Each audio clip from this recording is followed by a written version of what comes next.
The vote to expel humanity came faster than anyone expected. One moment Earth's representatives stood among peers, the next the Council's chamber echoed with a verdict already decided behind closed doors. The accusations were delivered coldly. Humans were volatile, recklessly innovative, and unable to conform to interstellar norms. There was no attempt to hide the fear behind their polished words. Humanity's progress unsettled them. Its speed, its creativity, its refusal to stay within the boundaries other species accepted without question, these were traits the Council had long tolerated only because Earth still depended on their trade and travel lanes. The moment humans began surpassing expectations, the tone shifted.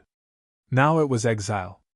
The official decree terminated every agreement and severed every privilege. Earth was stripped of Council protections and locked out of the interstellar economy in a single sweeping motion. Trade routes closed overnight. Orbital stations that had once welcomed human ships now flashed warning beacons. Even friendly species who had no personal quarrel with humanity were pressured into withdrawing diplomats and halting cooperation.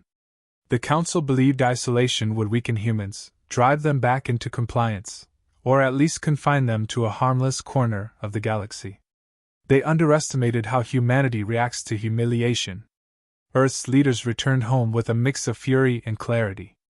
Every weakness the Council exploited, dependence on alien logistics, reliance on imported technology, the uneven distribution of power among Earth's nations, had become impossible to ignore.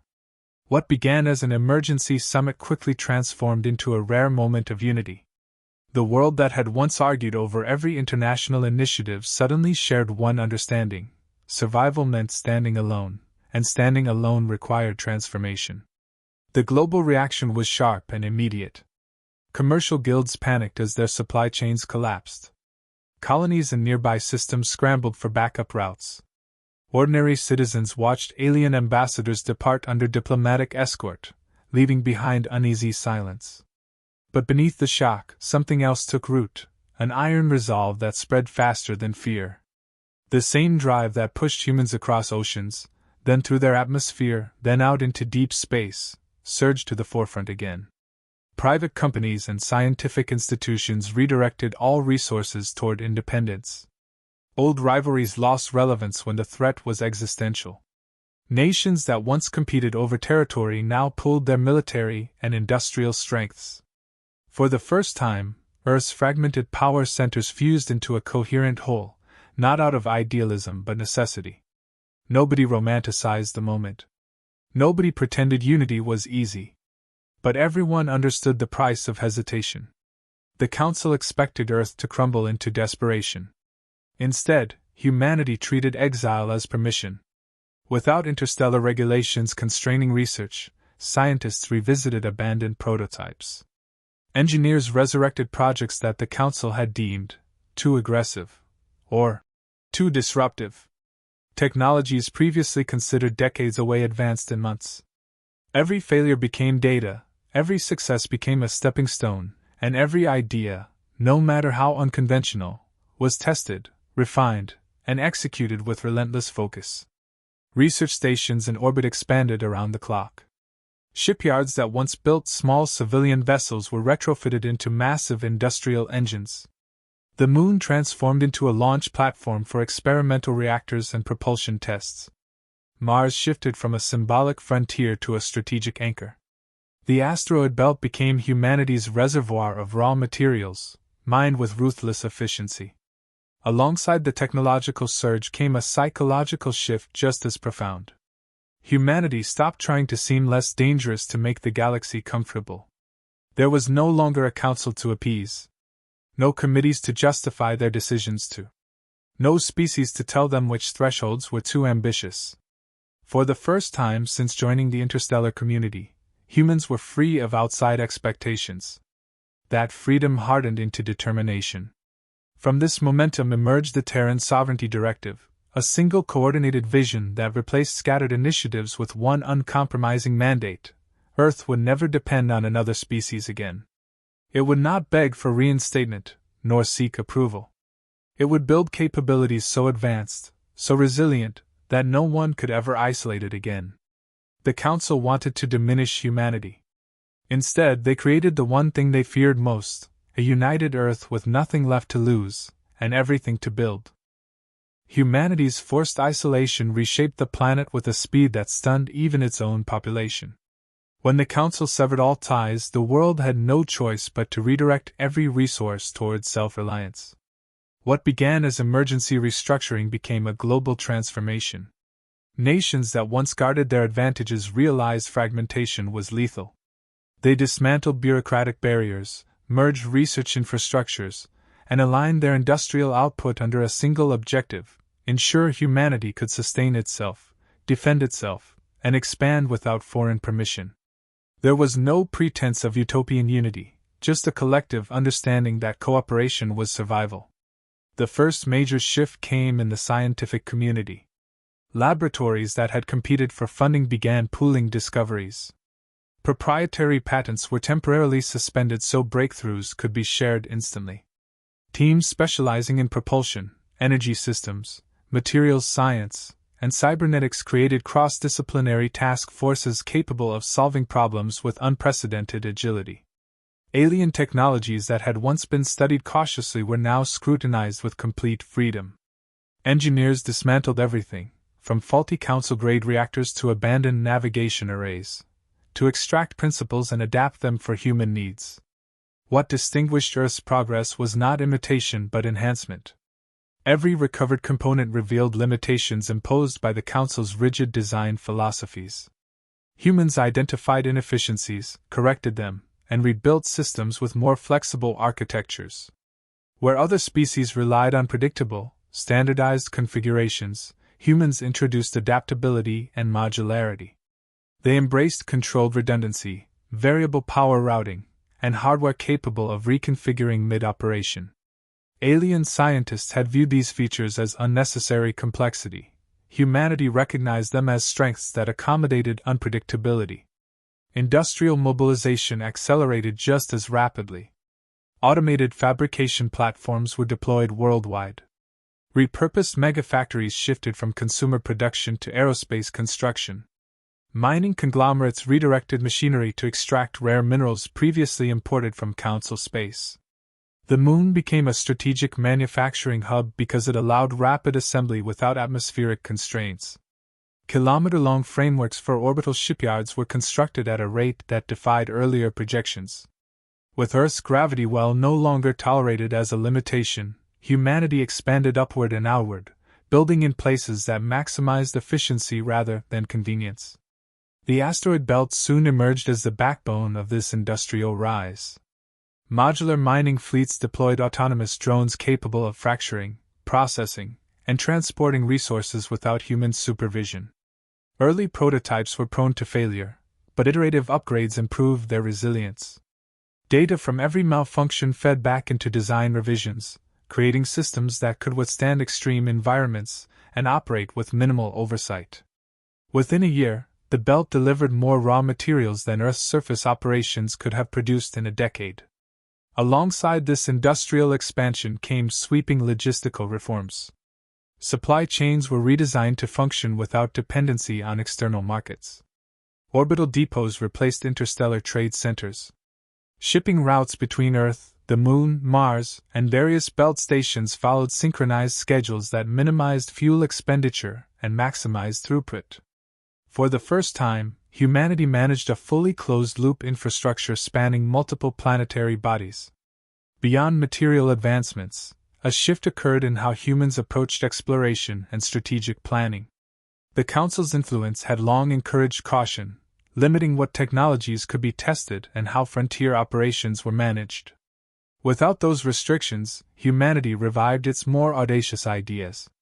Colonization algorithms recalculated habitable zones that the Council had deemed too difficult or unstable. Those boundaries were no longer accepted as immutable. Humans evaluated worlds objectively, not through the lens of Council conservatism. Energy development also underwent radical changes. Fusion reactors were redesigned to operate with far greater efficiency, drawing on principles observed in alien designs but optimized for human durability standards. Experimental zero-point research, previously suppressed, was reopened under strict containment. Advances in field stabilization yielded compact energy cores capable of powering large infrastructure projects with consistent reliability. Artificial intelligence became a cornerstone of these efforts. However, unlike Council systems, which operated with narrow constraints and predictable logic, human AIs were built with adaptive frameworks. They learned from failures, self-optimized, and integrated directly with engineering environments. These systems did not replace human decision-making but accelerated it, providing predictive modeling and iterative testing cycles far faster than any biological workforce. As Earth's capacity grew, so did its confidence. The psychological transformation quietly solidified across the population.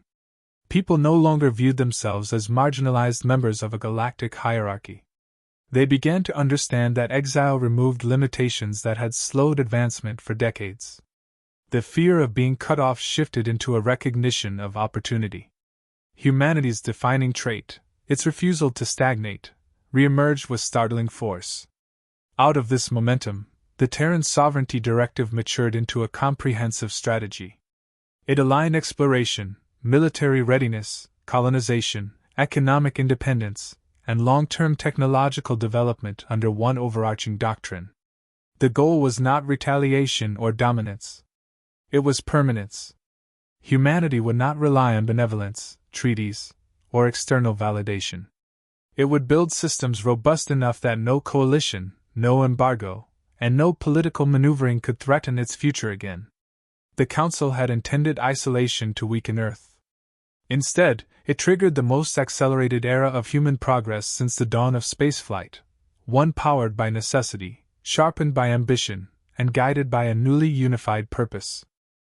The first fully realized product of humanity's transformation was its new class of warships, vessels that challenged every convention the galaxy had accepted as standard. When Earth lost access to Council shipyards and their carefully regulated blueprints, engineers no longer had to conform to doctrines designed to keep member species predictable and limited. Without those structures, creativity surged. What began as an attempt to produce a basic defensive craft quickly escalated into an effort to build a fleet that could withstand the worst-case scenario: direct confrontation with the galaxy's leading militaries. Human designers approached the project with priorities no alien shipwrights shared.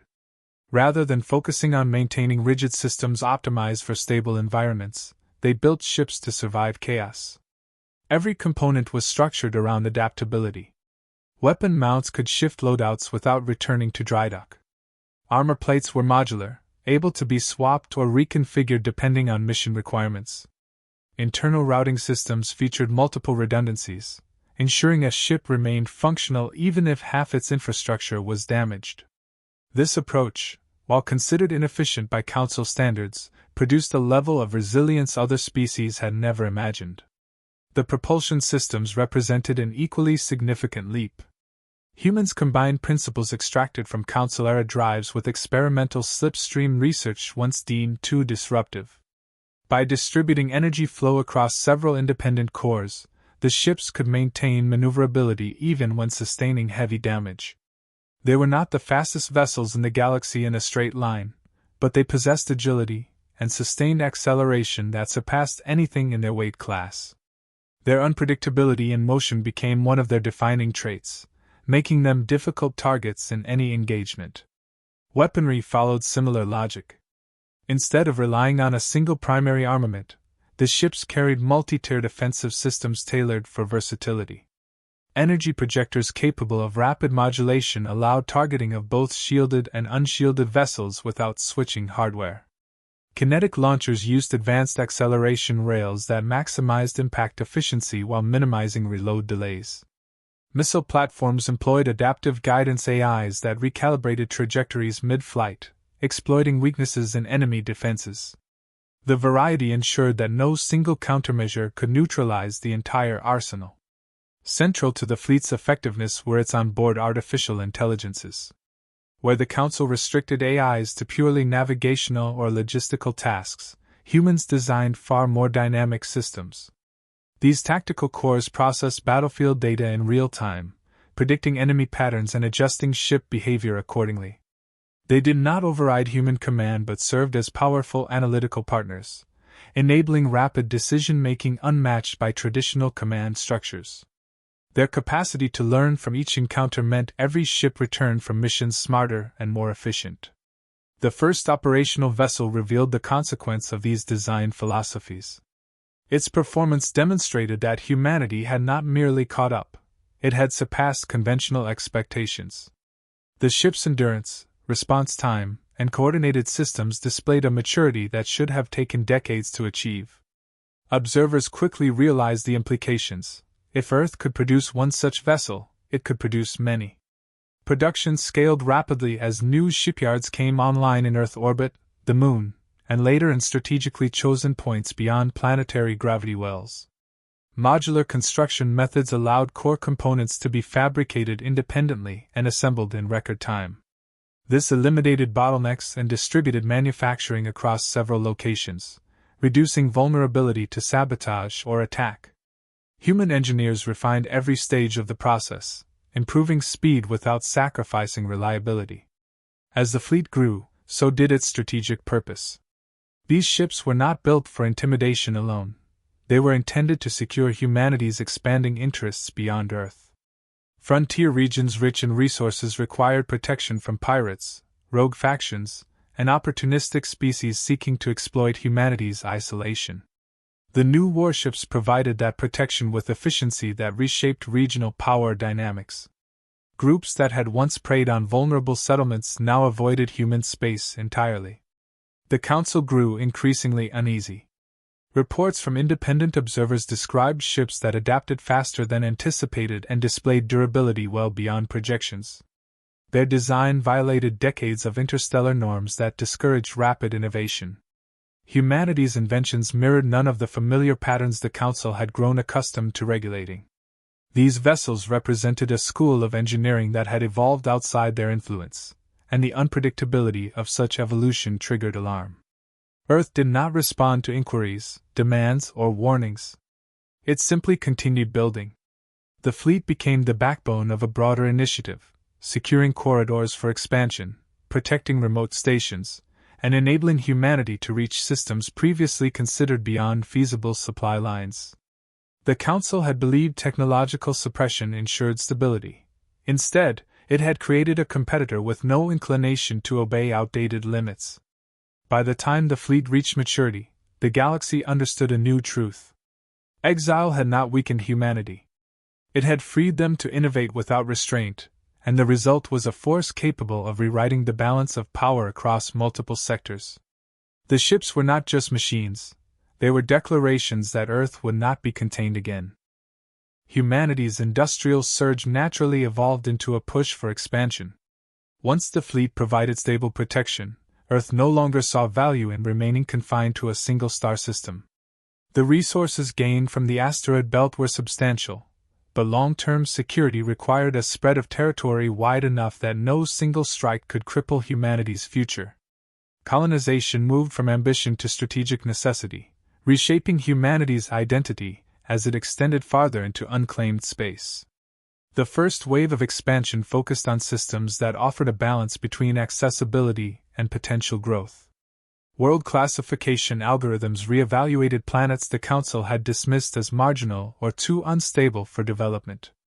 Unburdened by the Council's conservative standards, human analysts found opportunities in places others had written off.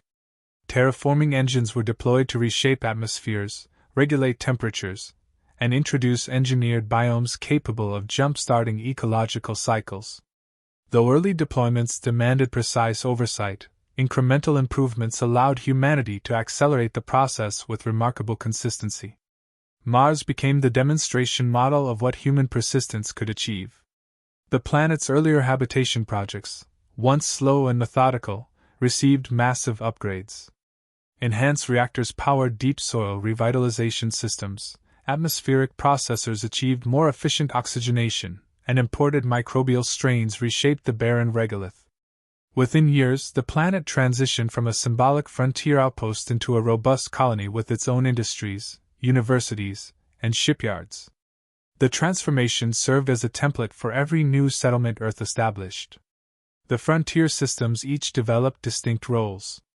Some specialized in agriculture, converting once lifeless worlds into breadbaskets that supported the rest of human space. Others focused on heavy manufacturing, building components too large or resource-intensive to construct near Earth. Several became scientific hubs dedicated to fields the Council had discouraged, particularly genetic engineering, exotic energy research, and high-risk physics experiments. Dispersion of these capabilities across multiple systems protected them from single-point failures and ensured that no disaster could shatter human progress. Cultural diversification followed as populations migrated outward. Colonists blended Earth traditions with the necessities of frontier living, forming communities that valued resilience, innovation, and autonomy. Each new settlement developed customs shaped by its environment. Harsh desert planets produced meticulous planners, while orbital megastructures fostered tightly cooperative social structures. Despite these differences, all colonies viewed themselves as part of a larger Terran identity tied not to Earth's geography but its determination. Distance strengthened, rather than diluted, the shared ethos of adaptability. Human expansion attracted attention from alien groups who had quietly questioned the Council's treatment of Earth. Some species had long recognized the value humans brought to the galactic community: curiosity, flexibility, and an unconventional approach to problem-solving. When Earth was exiled, dissenting voices within those societies argued the punishment was excessive and rooted in fear rather than evidence. As humanity built thriving colonies, defectors began seeking asylum or cooperation. Scientists, engineers, and even minor political factions reached out, interested in working with a civilization no longer bound by restrictive treaties. Humanity welcomed contributors who accepted its principles: mutual respect, shared advancement, and freedom from the Council's hierarchy. These partnerships enriched the colonies with knowledge unavailable under former bureaucratic constraints. Alien insight combined with human experimentation produced breakthroughs in medicine, energy control, and environmental stabilization. As these mixed communities succeeded, word spread that Terran colonies offered opportunities that the Council's rigid structures could not match. The Council, watching from afar, found its assumptions collapsing. They had predicted that isolation would stall humanity's development. Instead, humans were establishing self-sustaining networks across multiple systems, gaining population, territory, and technological leverage. More alarming was the ideological shift among their own member worlds. As Terran colonies flourished, growing numbers of aliens questioned whether the Council's centralized governance hindered innovation. In several sectors, local factions began quietly emulating Terran administrative principles. Small confrontations soon emerged along shared borders. Council patrols attempted to enforce jurisdiction in regions now claimed by humanity, and Terran security forces refused to yield. These weren't large-scale battles but tense standoffs, each reinforcing the reality that Earth was no longer a subordinate participant in galactic affairs. The Council's authority weakened as its directives were increasingly ignored. Humanity continued expanding, guided not by conquests but by the understanding that diversification of holdings was essential for long-term stability. Every new colony reduced dependence on a single world. Every additional system increased humanity's influence. With each successful settlement, Earth moved closer to forming a decentralized, multi-system power structure capable of resisting any external attempt to subdue it. By the time the fourth wave of colonization commenced, it was evident that humanity had transitioned beyond a planetary civilization. It had become a rising empire built not through domination but through relentless effort and a refusal to accept imposed limitations. The Council could no longer dismiss Earth as an isolated anomaly. Humans had carved out a domain whose scale and cohesion challenged the political order of the galaxy, and they had done it without asking permission. The growth of Terran space unsettled the Council more than any open hostility ever could. For decades, they had shaped interstellar politics by regulating innovation and suppressing sudden shifts in power. Humanity's rise outside their control destabilized that balance. Reports from border sectors described colonies flourishing, fleets multiplying, and alien defectors joining Terran communities in increasing numbers. What the Council dismissed as temporary momentum had become a structural transformation. The longer they waited, the stronger humanity became. Fear overtook caution, and a critical decision followed. The Council labeled the Terran sovereignty a destabilizing force and authorized military intervention before Earth's influence expanded any further. Their plan depended on overwhelming display rather than sustained conflict. Multiple fleets were mobilized from different sectors, each composed of ships that once patrolled trade networks or enforced Council edicts. Their admirals expected compliance through intimidation. After all, Earth had been a junior member not long ago. But those assumptions belonged to an outdated view of humanity, one unable to account for what exile had forged.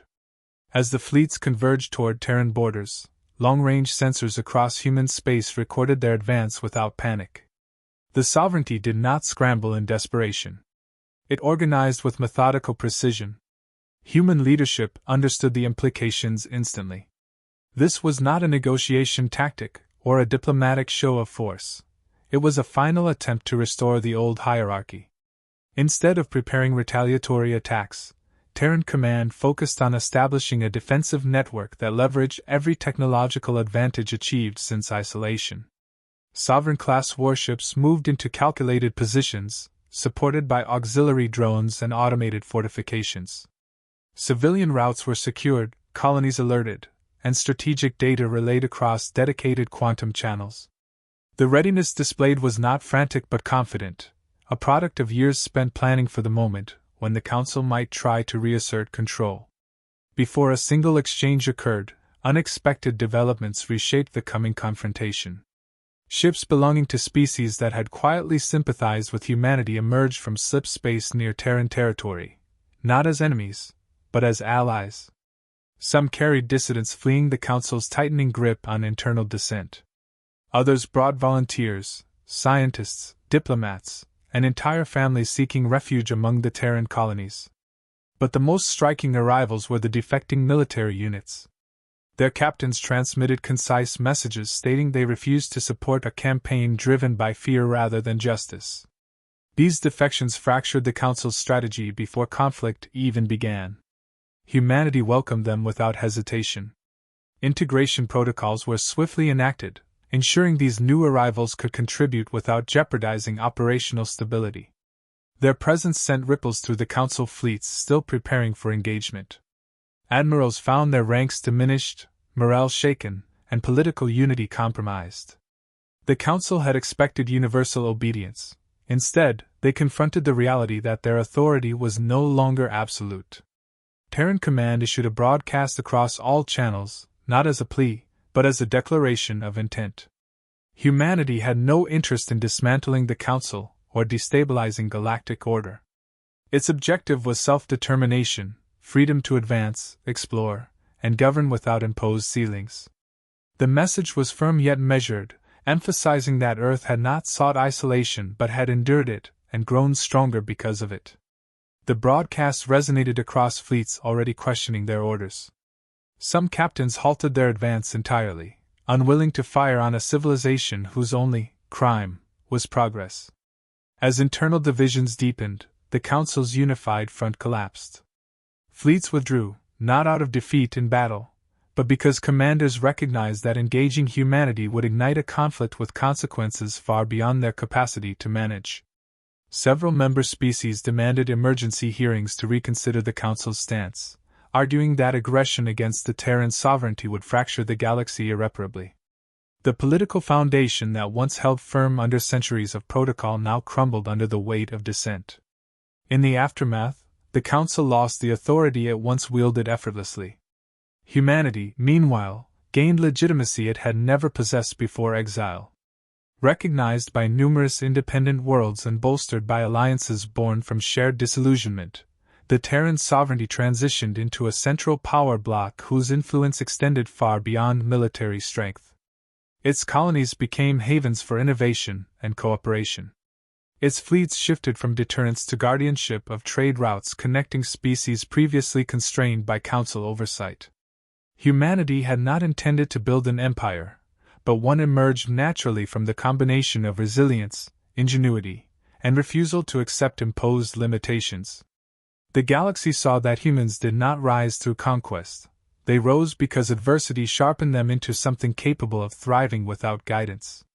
The Council's attempt to suppress this evolution only accelerated it, proving a simple truth that echoed across every system touched by Terran influence. Humanity's greatest strength was its relentless will to build, adapt, and move forward, no matter who tried to stand in its way.